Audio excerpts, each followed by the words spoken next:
عثمان نے کس گھر میں راشن پہنچایا؟ یہ گھر کوئی عام گھر نہیں، یہ مصطفیٰ کا گھر ہے۔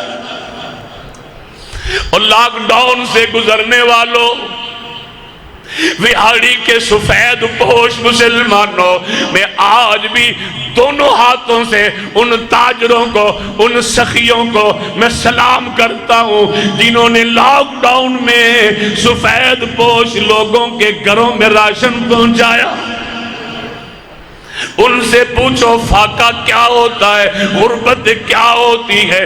گجرانوالہ کے اندر عبداللہ چوک میں ایک بابا سفید داڑھی والا ہے، اور یہ سفید داڑھی والے بابے کو لوگ مار رہے ہیں، پیٹ رہے ہیں، مار کٹائی کر رہے ہیں۔ ایک گاڑی پہ گزرنے والا آدمی گزرا، او گاڑی سے اتر کے کہتا ہے، او اللہ کے بندو، اس سفید داڑھی والے کو کیوں مارتے ہو؟ اس بزرگ کو کیوں پیٹ رہے ہو؟ کہنے لگے جی اس بابے نے چوری کی ہے۔ کیا کیا ہے؟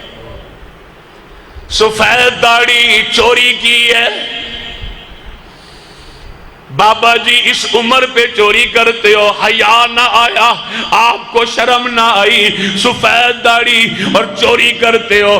بابا جواب دیتا ہے، بیٹا میں کوئی چور نہیں، میری 4-5 بیٹیاں ہیں، بیٹا کوئی نہیں۔ میں ہر روز گجرانوالہ کے عبداللہ چوک میں مزدوری کی نیت سے کھڑا ہوتا ہوں، لوگ مجھ سے مزدوری نہیں کرواتے، مجھے لے کر نہیں جاتے، کہتے ہیں بابا تو کیا کام کرے گا؟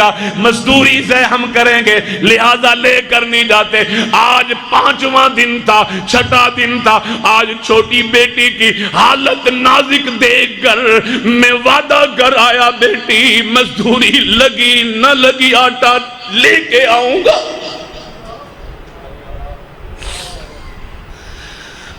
جن کے گھروں میں فاقے، ان سے پوچھو فاقہ کیا ہے؟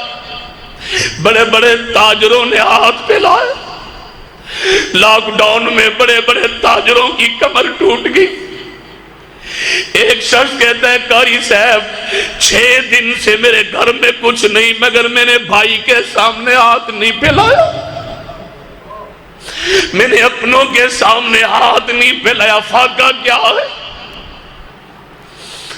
امام الانبیاء صلی اللہ علیہ وسلم کے گھر 1 مہینے سے چولہا بند ہے۔